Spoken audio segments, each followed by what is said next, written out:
What's going on, everyone? It's welcome back to another episode of Lion Collectibles. It's Friday. It's the Fight Cards and Picks show. And oh man, is everybody excited for the UFC 285 tomorrow at the T-Mobile Arena. Jon Jones, the undisputed GOAT, the greatest fighter alive today, and probably the greatest fighter of all time, is going up in weight, coming back after a 3-year hiatus to challenge for the heavyweight title against Ciryl Gane.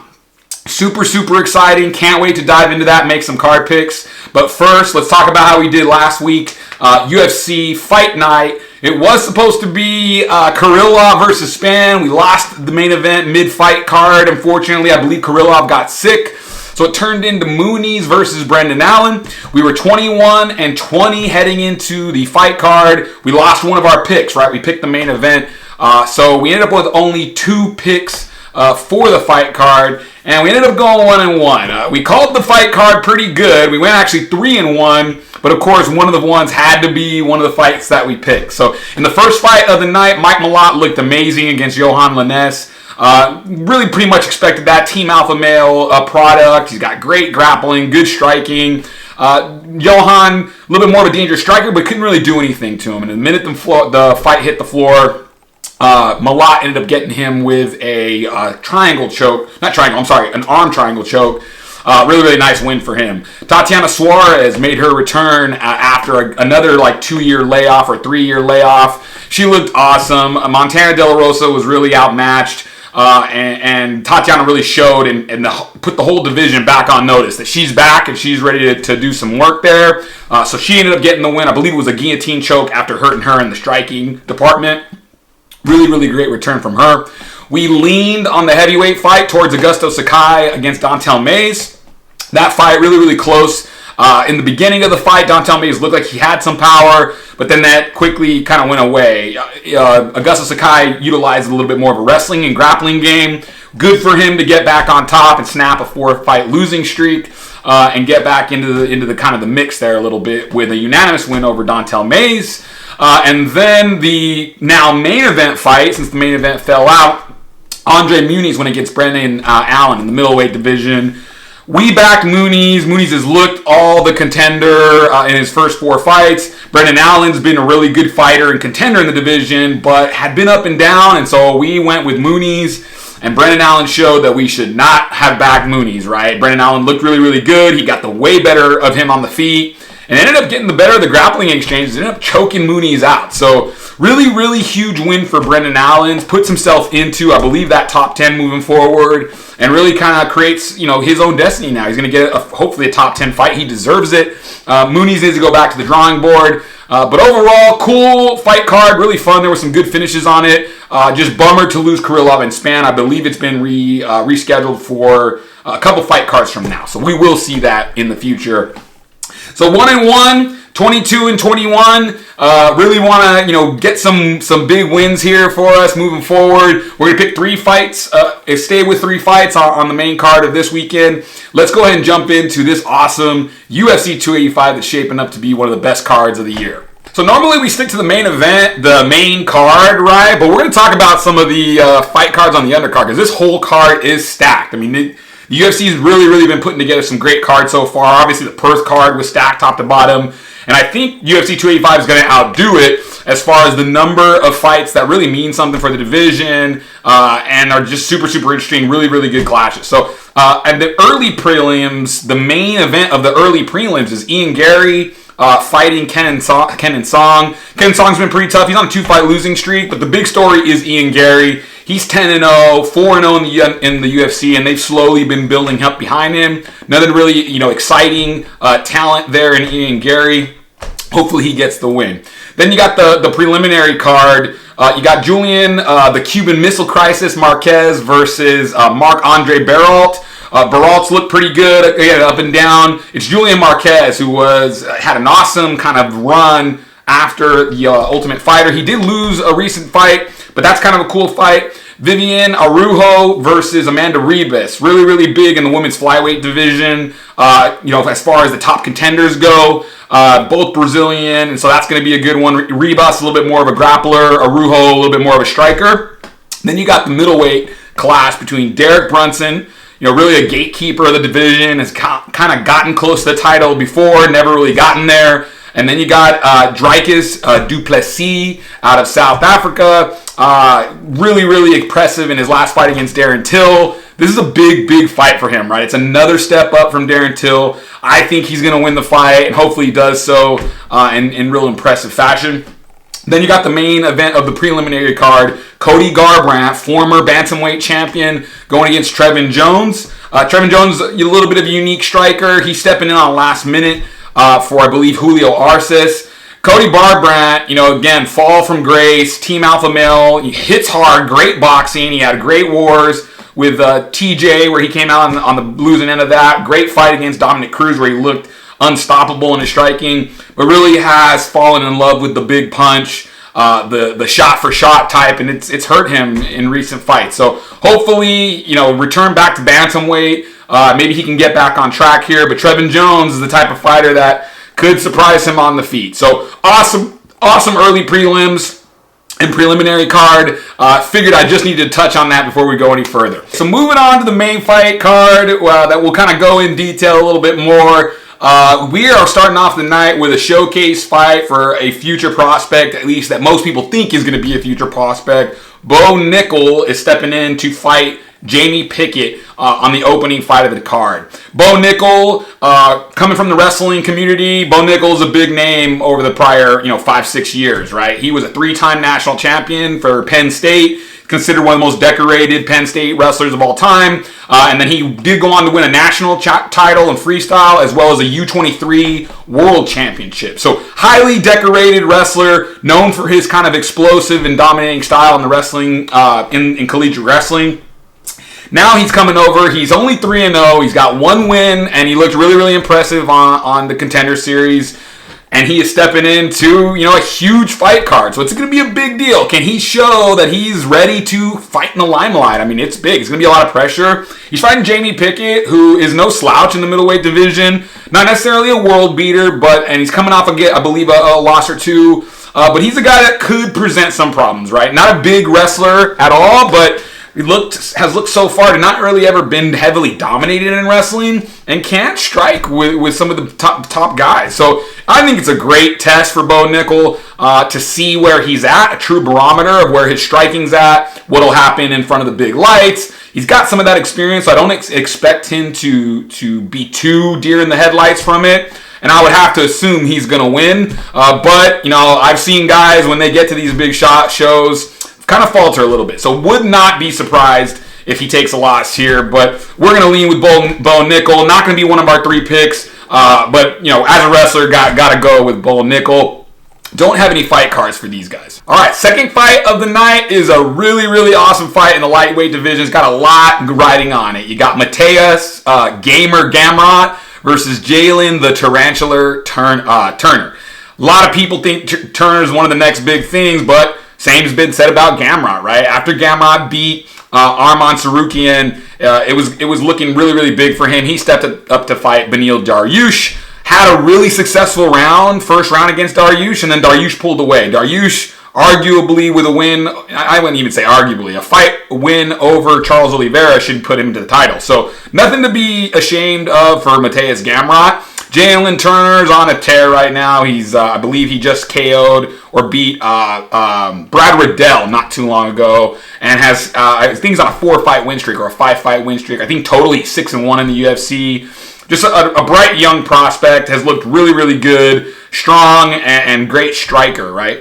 Gamrot's a little bit more of a grappler. He's probably going to want to take this one to the ground.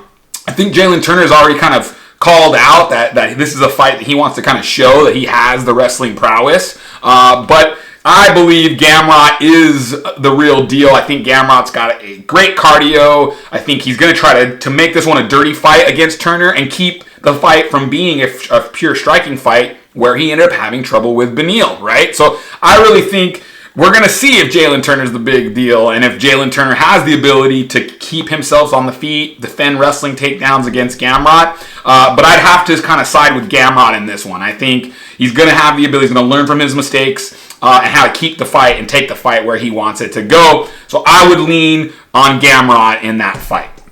Don't have any cards of Jalen Turner. I do have his base rookie prism, right? So really, really cool card of him. Fortunately, I just don't have a lot of them, right? He is a coveted guy. He's a rookie in the 2022 year. And so some people are, he's a lot of guys' PC. They see some potential in him. So that's the only card I have of him.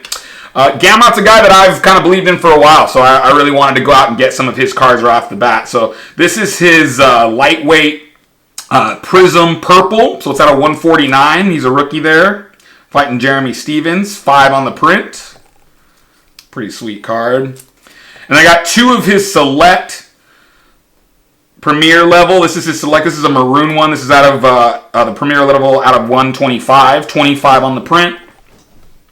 And then I got a pretty low count. This is the Blue Disco Premier of Mateusz Gamrot. This is out of 49. So I've spent some money on Gamrot. I think he's the real deal. I think he just ran into a superior opponent against Beneil. I think maybe his cardio and his grappling is going to give him the edge against Jalen Turner. Third fight of the night is a pretty big and important one. People are really looking forward to watching because they believe we're seeing a future champion in Shavkat Rakhmonov. He's taking on Jeff Neal. Shavkat, he's just another one of these guys that's kind of holding an aura like a Khamzat Chimaev. People have really feel that he's huge for the division. He's got amazing striking. He's got wins over Neil Magny and Charles Oliveira. He's 4-0 in the UFC. I just think he's looked really amazing. Striking's looked really, really crisp. He's really tall for the division, and he dominated Neil Magny. So pretty big there. He's going up against Jeff Neal. Jeff Neal, I feel, he went on like a 6 or 7 fight win streak when he was first in the UFC. Ran into a little bit of trouble against the likes of Stephen Thompson and Neil Magny, which is kind of their mutual opponent. But then he made it. He fought his way back against Santiago Ponzinibbio and Vicente Luque and finished Vicente Luque, which is pretty big for him. So, I think he's a solid contender in the division. He's got really good striking. He's got good defensive wrestling. He's going to be smaller than Rakhmonov. So, I don't really know how this one's going to go. I think it's a good step up for Rakhmonov. I think Rakhmonov has all the skills needed to be that next step. But I wonder if, the wrestling department, how that'll work out. But Jeff Neal's not necessarily the guy to go out there and implement a wrestling game. So I think it's going to be a striker's delight. I think they're going to throw at each other. And, general consensus is that Rakhmonov's going to get the win here. So I'm going to lean with everybody else. I think he's looked like something special so far.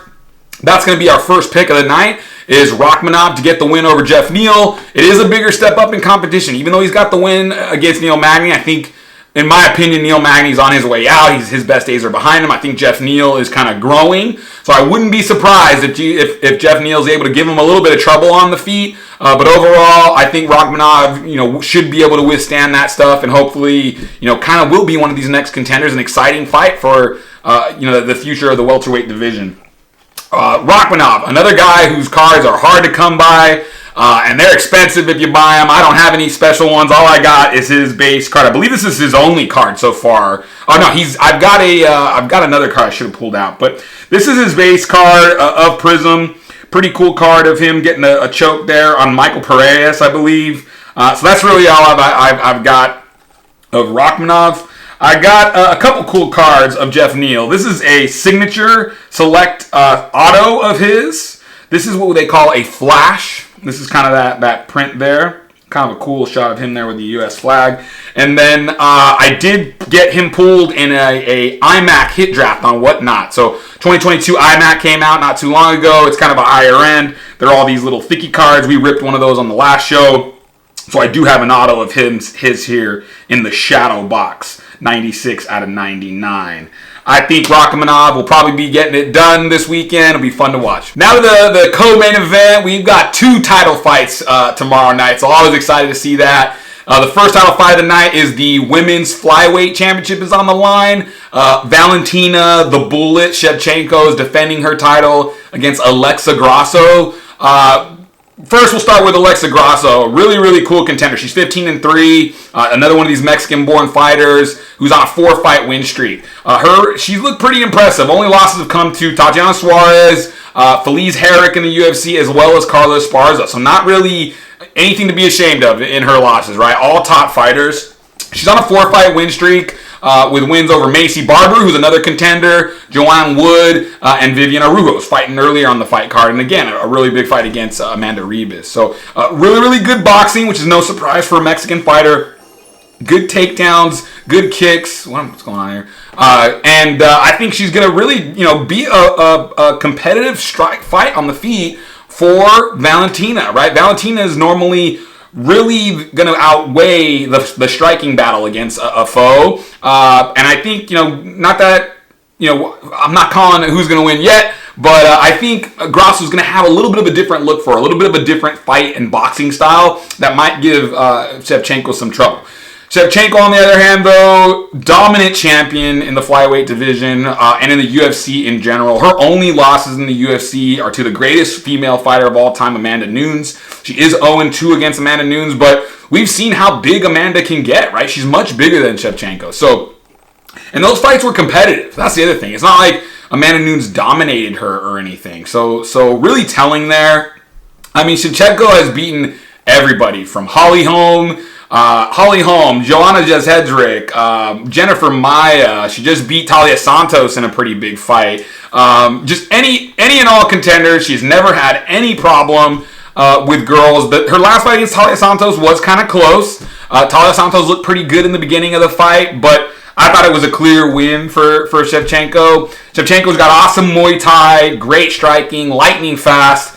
This one's going to be a barn burner, and I think it's going to be close.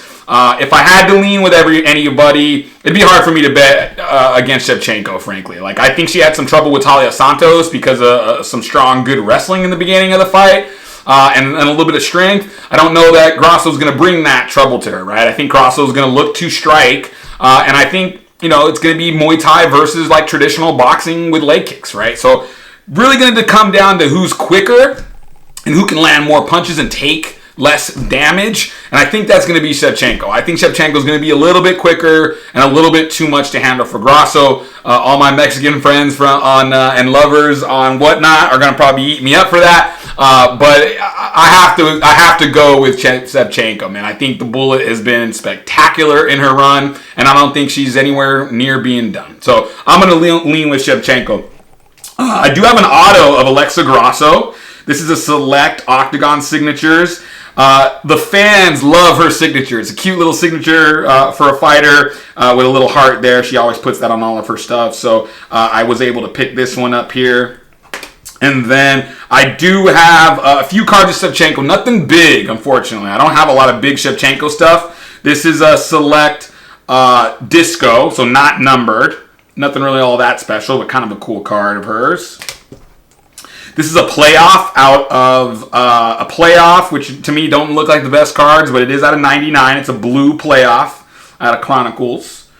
And then this is a decent low number card. It's a purple Chronicles base out of 49, 30 on the print. So I got some stuff of hers, just nothing really big, no golds like I would like. Working on that. But I do think the Bullet's going to be a little bit too fast for Grasso, and she's probably going to get the win tomorrow. All right, last but definitely not least, we have the main event.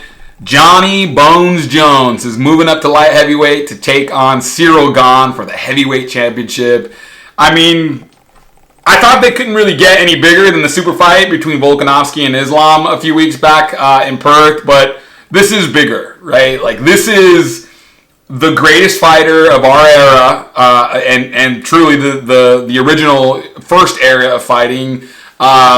He's been dominant throughout his whole career. He's really only ever looked to be truly tested a few times. I think the first fight with Gustafsson was really close in light heavyweight. I think the fight with Dominic Reyes was close.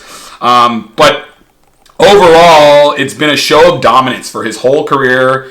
He has been very, very big at light heavyweight, very, very long. He's fought in the best of the best. It was heartbreaking to me to watch him lose to Shogun, to beat Shogun Rua. That was a passing of the guard. I mean, he beat Machida, Rashad Evans, Quentin Rampage Jackson, Thiago Santos, Gustafsson twice, with the second one being dominating. I mean, the guy just has built a legacy in the sport that's going to be hard to be touched by anybody. He's up there, and I believe higher than guys like Anderson Silva and GSP. Like, he is atop of the mountain, and he still, in my opinion, at 35 has plenty left to go. If he can stay out of his own way. I mean, his troubles outside of the octagon have been well storied.